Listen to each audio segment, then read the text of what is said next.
All right, you guys, welcome back to my channel. My name is Shay. For all of you who are new here, we have a family environment. Do not forget to like, comment, share, subscribe, whatever it is that you want to do. Or you can just sit here, spectate, and get the feels together. Whatever it is that you feel in your spirit to do. Okay? But the topic, okay? Reasons to do the opposite of what Will and Jada Pinkett Smith do in their marriage, okay? Now, for many of you who have been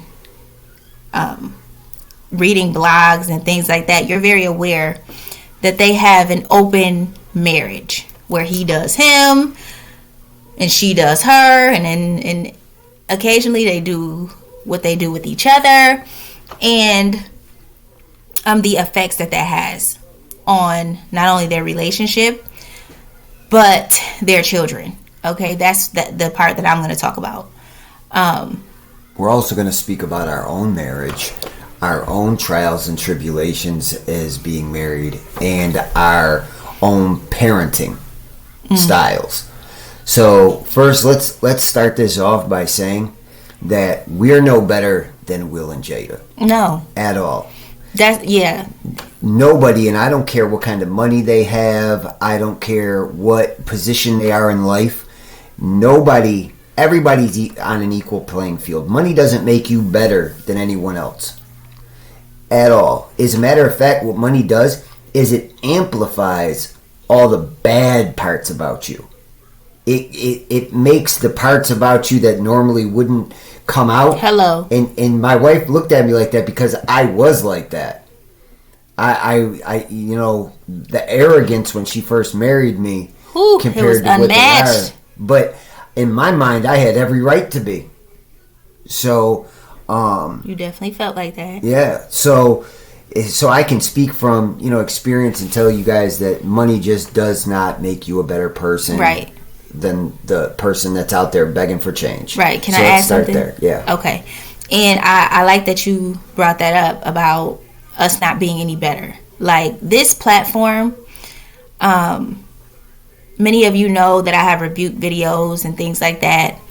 But one thing that I don't do is I don't kick sinners when they're down. Okay? We are all sinners. But what I do and what I'm called to do is rebuke people who literally take advantage of God's people. Okay? That's where the rebuke videos come in. But this is not that. Like, them people, they worldly. They gonna do worldly things. Okay? When I was worldly, I like to do worldly things. Okay? When you were out there, you like to do worldly things.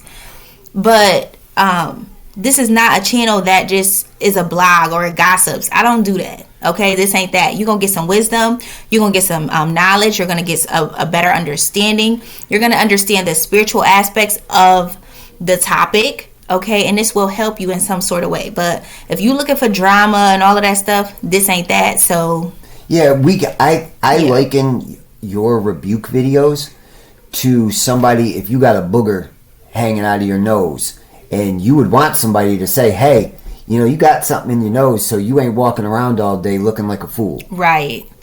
I kind of put it on that playing field. It's not to judge. Right. But it's to say you're in danger of hell. Yeah. You're doing this wrong. Right. God is not pleased. Correct. And if you see your brother, your sister falling into a ditch, you're going to help them out. Right. And some people take rebuke offensive. And that's a whole nother topic. Actually, we should write that down. Yeah.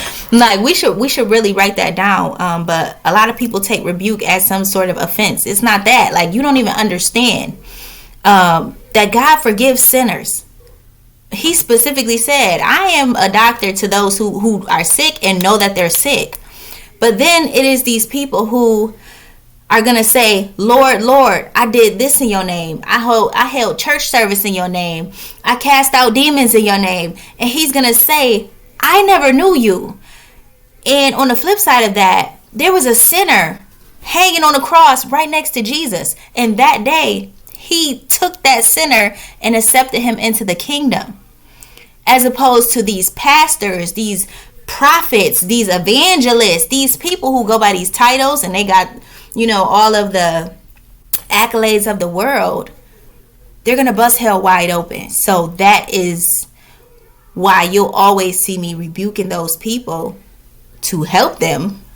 And I'll always, I'm not going to say coddle, but I'll always open with open arms a platform where we talk about same sexes and we talk about things and not judge, but we approach things with love. So this is no different, okay? Will and Jada Smith. That's why I wanted to start us out talking about us first. Right. So we can put our flaws out there and our issues and our things to the forefront before we start talking about anybody else's stuff. Right.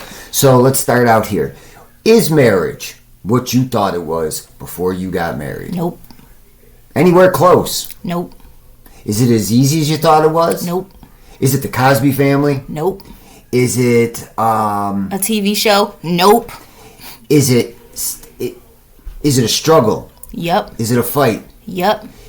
Is it warfare? Yep. Do you want to punch me in the face some days? Yep.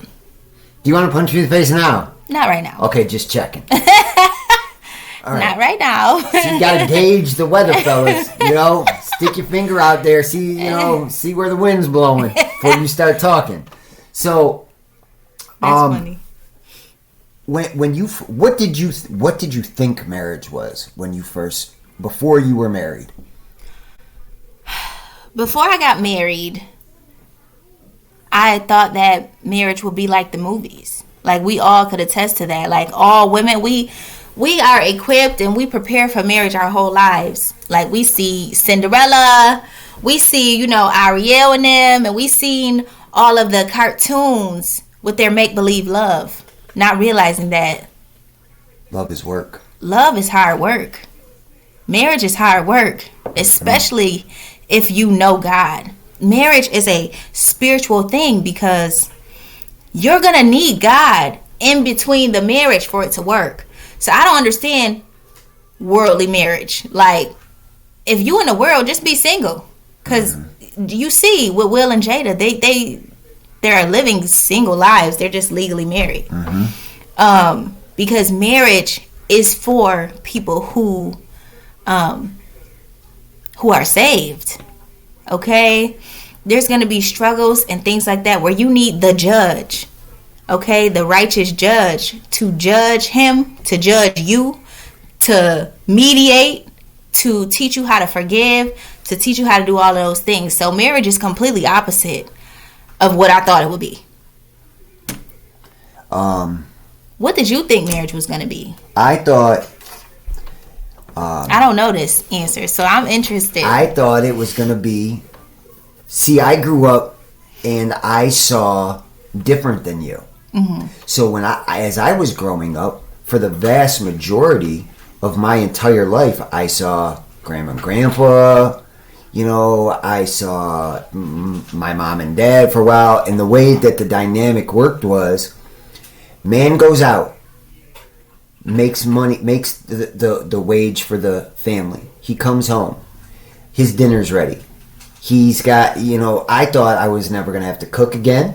I thought I was never going to have to touch not know one dish, do the laundry. Devil is a lie.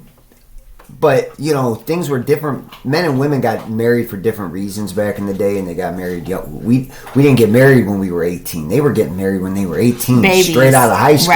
Right. And to hear that somebody's been married for 50 years is, like, unheard of right now. There's so few and far in between, but back then, that was the norm. Mm-hmm. If you were divorced woman, not only were you considered a pariah, you were You were judged. Yes, that's a nice way to put it. Yeah, you were judged. To the whole neighborhood. Mm-hmm. And the man got to go off and skate on his own merry way.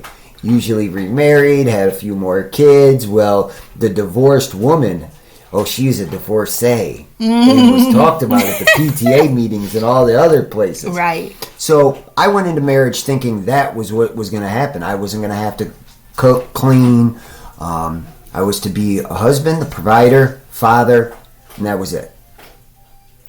Do you feel like you still have a hard time breaking those. Oh, you know I do. That's why you're grinning. Notion. Yeah. That's why you're grinning. I listen. I'm not gonna lie to you guys. I'm just now, maybe for the last 6 months, touching a dish.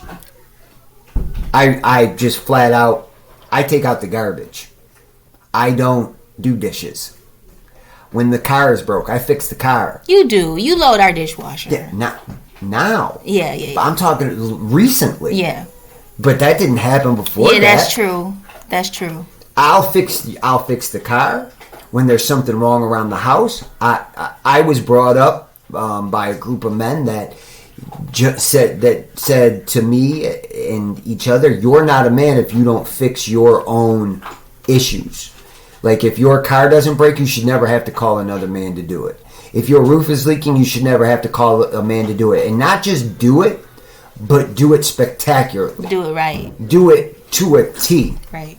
So, and that's the last of a dying breed. Yeah, also. It really is. Those type of men really don't exist anymore. No. They're too busy painting their nails. Right. Like, if you don't go fix the tire and learn how to change your oil or something. Yep. Right, okay. So... sorry. So it's very hard to break out of a pattern that was literally instilled in you as a child. Right. You know, that your woman should be barefoot and just in the kitchen. Right. This isn't and having babies. This isn't like a smoking habit that you picked up when you were a teenager, and no, this has been bred into you. So it's who you are, and it's extremely hard. Sometimes under my breath, I'm cursing you all over the place for, thinking I should do something that I absolutely don't believe I should have to do.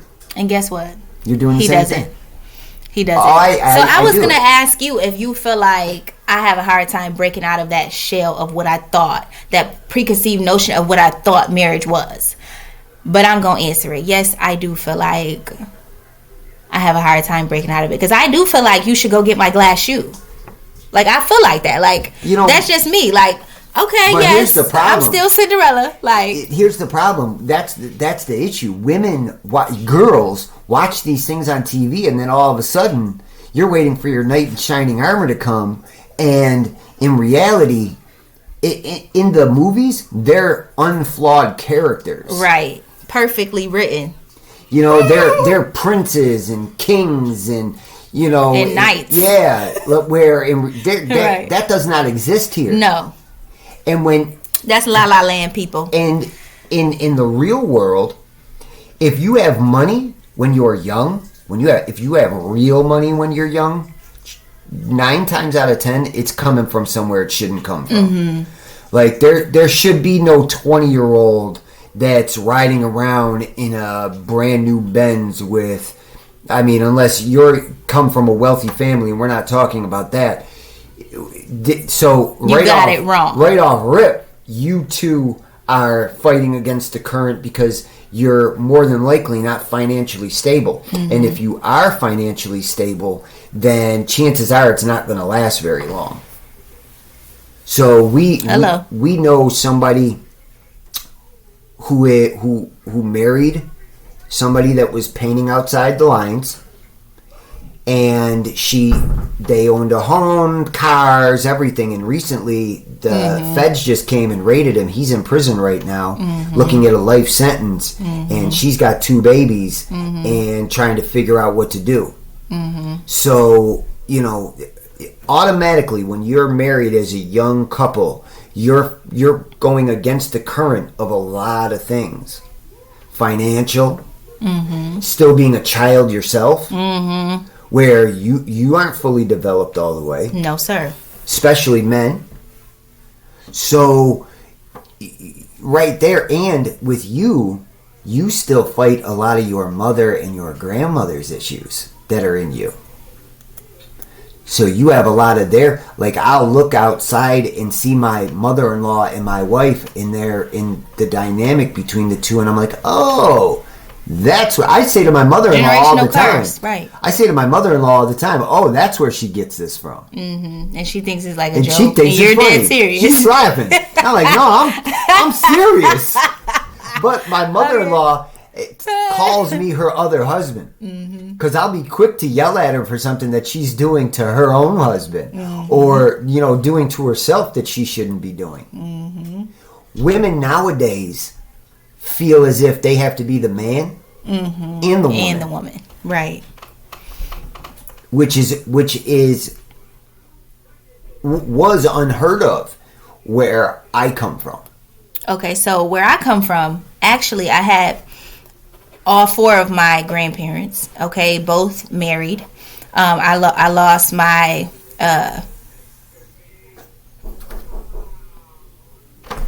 Is that someone knocking on the door? No, I think it's them just knocking, but I'll go check. Oh. Just keep going. Anyways, I had both sets of my grandparents, right? Both married, both doing their thing. And I also had my... Who was that? No. Sorry, y'all. And then I also had my mother and father who were married for 6 years. So I didn't really get a chance to see marriage in my home. Okay, so that was something that I went into marriage blindly about. I was 6 when my dad left. And I didn't get to really live in that environment. So I didn't know what to expect. I didn't know what or how this was supposed to go. And a lot of the times in my marriage in the beginning, I was the problem also. And I knew that. And I didn't care. And I stood on that. I'm like, it just is what it is. There were a lot of fights and arguments trying to figure each other out. Yes. And trying to fix past trauma and all of those things. Yeah. You're going to be throwing blows at each other in the beginning, just trying to get it all straight. Together, and the problem is, now people don't, they're throwing the blows at each other. Instead of both of you trying to bob and weave, you absorb those blows and say, I'm getting divorced. That's it. I'm done. When in reality, you're just putting in the groundwork. You're only pouring the foundation to your home. Yeah. You haven't even built your home yet, and you're already quitting on your home. And I didn't even understand. I didn't understand that when I was 23 when I got married. I understand that now at 30 in my maturity. I understand that now. And I'm like, I ain't taking no more blows to the face. I'm done. And you were, at some point doing and saying the same thing. And again, in our immaturity, we had to figure that out because we had a daughter at the time. We're like, I was just like, okay. Yep. I was like, all right, I can still be a great father from from a distance. Yep. And which isn't true. You can't. It's you can be a good father, and I'm not knocking all the fathers out there. Trust me when I tell you, I am not knocking anyone. But you cannot fully be. You can't put every little piece of you into the child that you want. If you're not in the same. If you're not under the same roof. Right.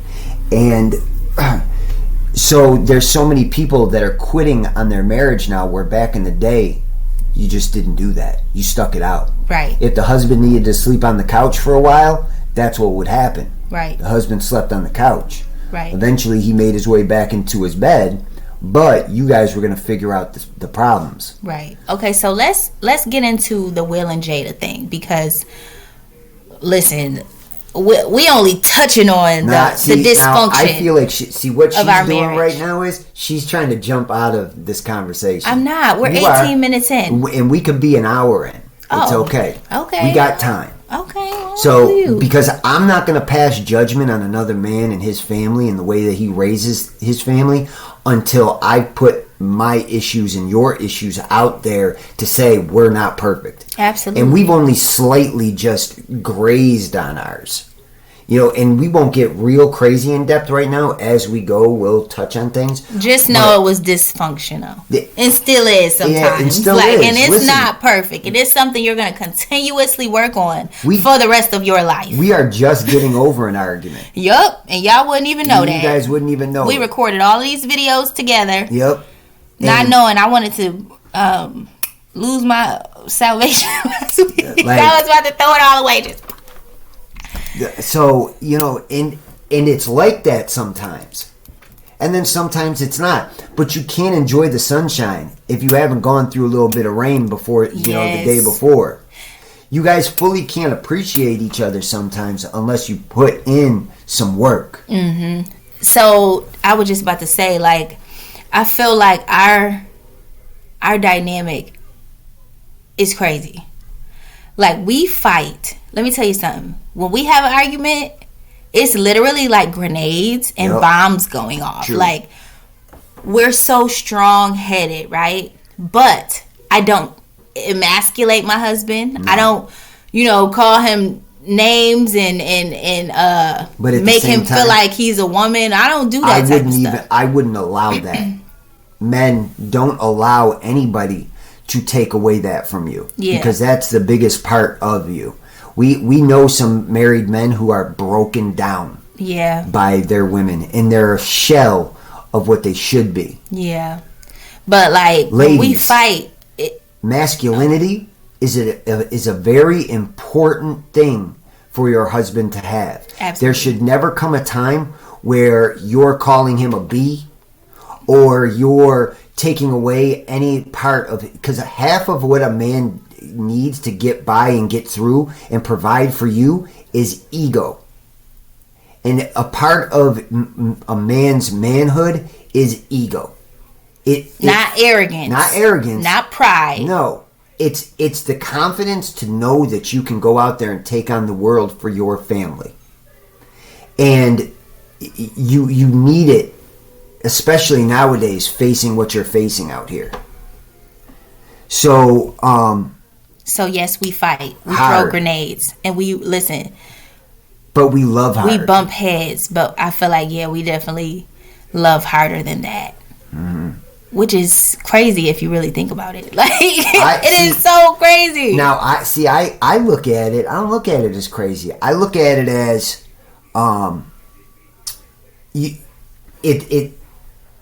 can't have hard, you know, us loving each other hard if it balances each other. That's the way I look at it. We don't put our hands on each other. No. We don't. No. I'm not calling her names. Mm-mm. I don't do that. That's not, you know, you should never have to call somebody a name in order. See, because what you're really doing is you're masking your own stuff when you start throwing out stuff like that. It's you trying to one-up something so far that... You're trying to win so bad. Yeah, and you're trying to hide your imperfections by throwing out all sorts of craziness. Right. You know, so... and trying to get him on his back heels... So now he's trying to defend himself instead of just addressing the issue and arguing about the issue. And one thing, like again, you need God in your marriage. And one thing that I've learned is self-control. How to not just say everything that's on my mind. That goes for with my kids. That goes with you. That goes for... Which she did in the beginning of our marriage. She would just say whatever is the first thing out of her mouth is just... That's what's coming out of it. Yeah. And it took a long time to get her out of that. I was 23. Yeah. In my defense. But I was a baby. Nobody's here judging. I'm not judging. Listen, I had my issues. Yeah, you did. I had my problems. So while I'm pointing out yours, I could point out 100 of mine. But the thing is I realized that really wasn't who I was. I realized that was what I saw with my mother and you know her relationships, and I saw her just popping off at the mouth. So I'm like, I'm popping off at the mouth. And not realizing that wasn't me. It took God showing me who I was so that I knew how to handle my marriage. And like now my mom don't understand how I'm submissive.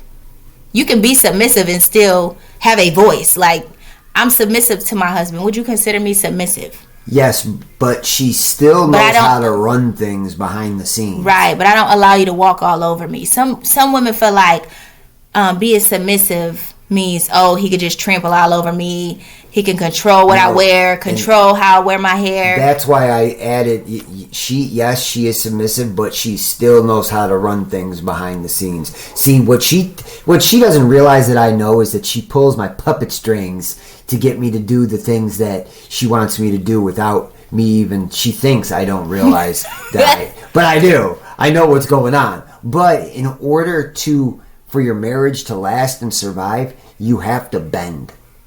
Men, don't think if I do this, then that makes you less of a man. Because it doesn't. It makes you a good husband. Right. And women are so much different from us that we'll look at the simplest thing and be like, what are you getting all emotional about this for? Right. Like, we think of things long term. We see things unemotionally, where you guys are right here, right now, and I'm an emotional wreck, and somebody needs to fix this. Yeah. And I've learned that I need to stop what I'm doing and fix. Even if I think I'm right and she's wrong, I still go out of my way to try to fix the issue. You do. Like. And then if you mess up one time, I'm like, yeah. Like, hello, come see about me. Yeah. Like, that's how I am, and I let you know that. But wait, let me get back to being submissive. Okay. Again, women feel like being submissive is just allowing a man to just walk all over you. No, my personal thing is being submissive. It lets my husband know that I trust his judgment to lead our family. And I don't know if I ever told you that, but I trust your judgment to lead our family. Like, we'll sit down, we'll talk about things. Usually he don't want to talk, but I'm gonna talk. Like, we're gonna talk, okay? I'm not a talker. He's not a talker. I am. So you're gonna bend. Yep. Right? And we're gonna talk about the situation. I'm gonna give my input, and then I trust you as my husband to make the decision. And that's something I had to learn. Because before I was like, no, it's my way or the highway. Like, no, we're going to do this my way. But I had to learn that. So let me ask you a question. Should a man tell you, should your husband, I'm sorry, not a man, should your husband tell you how to dress? No. You don't tell me how to dress. I don't tell you how to dress, but you make sure that I don't go outside and, my bra strap is showing. Like, you make sure that I'm together. You make sure that I'm, but out of respect for you, I don't put on belly shirts to go outside. Like, I don't, wear my thong out. Like, I don't do that. But you're glossing over what you just said and what a lot of women are missing. What? The respect. Respect. Okay. You respect me. Right. To not go out wearing booty shorts, just anything, and that is the problem right there. And then wonder why your husband's going ripping off his you are a married woman now. You cannot dress the same as you did when you were a single woman. I had to adjust to that too. Yeah. So a lot of things, not just you, but a lot of things around you have to change when you're married. Right. And you need to know these things before you even walk into your marriage. If you feel as if you can't dress appropriately for your husband, then you should not be married. Yeah, and you don't have to, walk around, covered from head to toe. Like, no. You don't have to have everything wrapped up, but you just need to be presentable. And also with me, I had to learn that too, not only for you, but for my Savior. Like, he required modesty from me. And I never would have learned modesty if I weren't married to you. So, it's a lot more into your marriage.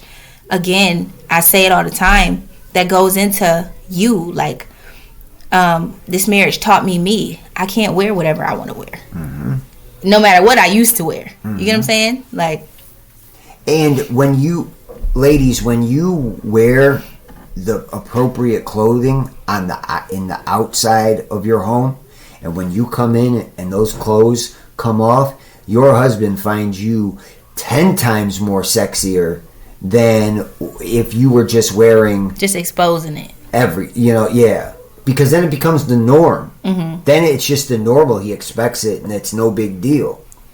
And in order, women always want to feel sexy, mm-hmm. and know that their husband is attracted to them. Well, don't be giving it out to everybody and then thinking that your husband's supposed to somehow find it attractive. Right. When, every guy gets to see what should be his. Mm-hmm. My wife is extremely beautiful, and even more so when she's dressed. And I can promise you, there's not an inch of skin showing. Mm-hmm. And I make sure of that. Like, you can be fully dressed and be fully on 100. Like, that's what I learned, as I grew. Like, I could be fully dressed and looking, not to gas myself, but cold. Like, yep. You know what I'm saying? Like, yep. I had to learn and understand that. And I'm a firm believer in that. That's why I also wanted to do the YouTube channel about, how to dress. But now I don't want to do that anymore, because you know why? I realized that people have a envious spirit. Mm-hmm. And if I had, the way I'm shaped or anything, people can be envious of anything about you. Yep. They can be envious of, I want a camo hat. She get one, why I don't have one? Let me go find a camo hat. And not only am I going to find a camo hat, I'm going to put a logo on it. Right.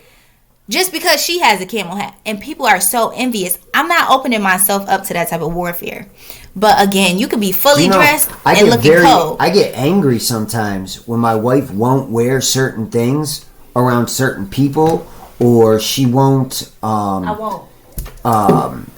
She'll downplay it to people, and it upsets me because I'm like, wait a minute.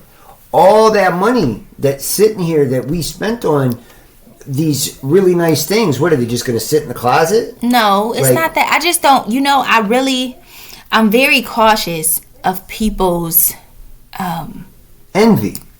Envy. And that's what you've said to me. Yeah. And as her husband, it aggravates me sometimes. But after she explains it to me, I can understand. See, I look at it as, listen, I go hard for this stuff. Right. You should be able to shine and not have to, hide it from people. Right. So, and I feel like I don't ever want someone to get an envious spirit or a jealous spirit because of me, because of something that I'm wearing. And I know how fragile people are these days. Right. How do we even get on this subject? So now that we put a little bit of ourselves out there, right, and people know, listen, I'm not perfect. Mm-hmm. My wife is not perfect. The furthest from it. Is individuals, we're not perfect. We are extremely flawed, have our issues, have our problems, from childhood and on. In a marriage, our marriage, it's not perfect. It can get messy sometimes. It can be a knockout, drag-out fight. We're not perfect. Now, let's get into Will and Jada. And let me, start this out and get you in your thought on it.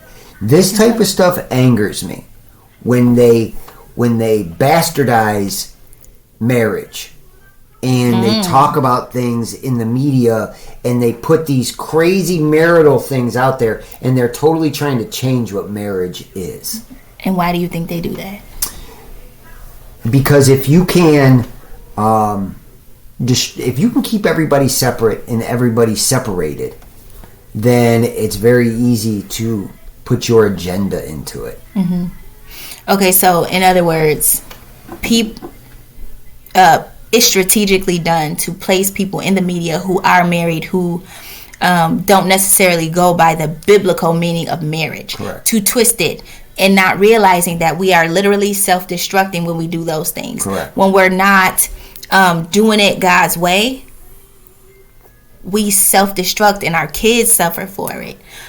We suffer for it. And not understanding that although you may not be feeling the effects of it right now, you don't understand the damage that's really being done in the spiritual realm. And not only in the spiritual realm, but you will destroy generations. Yes. After you. Yep. Destroy them. So, they are in an open marriage. They call it, quote unquote, a relational perfection. So, they feel as if they've perfected their marital relationship by seeing other people, sleeping with other people, knowing each other is doing it, being open and okay with each other doing it, and allowing their children to experience this. Jada actually slept with one of her friends, daughter's friends. What? So Jada, she's Willow, is the one that introduced August. Oh. No, Jaden introduced August to his mother, and then she decided to have a sexual relationship with her son's friend. Yeah, that I knew. I'm like, well, what? Yeah, we all know and have heard about the entanglement. Okay, Will. Yeah. Will has had. If you want to look into it and look back and do your research on this, you're more than welcome to. I have. Will has had relationships with men. He's had relationships with women. Jada has had relationships with men. She's had relationships with women. All while being married. If marriage isn't hard enough, if we don't have it hard enough in our marriage, as a man, I cannot look across at you and know you are sleeping with other men. That's where your ego comes in. As a man. So do you feel like he doesn't love her? Like, what do you feel like? I feel like he doesn't want to be married, but he has to keep the marriage in order to project this power couple that they are. Okay, that's a way to look at it. She said in this article I'm reading, she cried as she walked down the aisle to be married. She was crying because of what marriage meant. So she didn't really want to get married. She said not in the way that we are married. Okay, so again, worldly people, they gonna be worldly. I'm not surprised. I'm not shocked. Like, I'm not extremely like, oh my gosh, I can't believe it. I believe everything, and I believe that there's so much more that we don't know. But these are we only know the surface of it. They want us to know. Yeah. But this will lead to other young couples thinking, oh, this is right. This should be right for us. Right. This is what we should do, and which is what is happening. And not only are they having these open marriages, but they're also having multiple people in a marriage. But what was I going to say about this whole thing? My biggest concern when speaking about Will and Jada is not that they're in open marriages. It's not, that they like to sleep with people from the same sex. That's their business. Okay, again, worldly people gonna be worldly. My concern is that they don't understand the damage that they're doing to their children. So their son now is what is he? Gender fluid? Gender fluid. I don't even know what that means, but I'm assuming it's... That means that he can be a man when he wants. He can be a woman when he wants. Okay. He is a model for Louis Vuitton women's wear. Okay. And then Willow is... a polyamorous. And what does that mean? Which means that she isn't attracted to the gender. The gender doesn't matter to her. She's attracted to the spirit of the person. Okay. Okay. All right. Well, both of those, at the end of the day, are literally the sins of the parents being laid on those children. Also, Scientology is what they thrown do into this. They're Scientologists? They are down low Scientologist members. They started a school that is now closed that Scientology was involved in.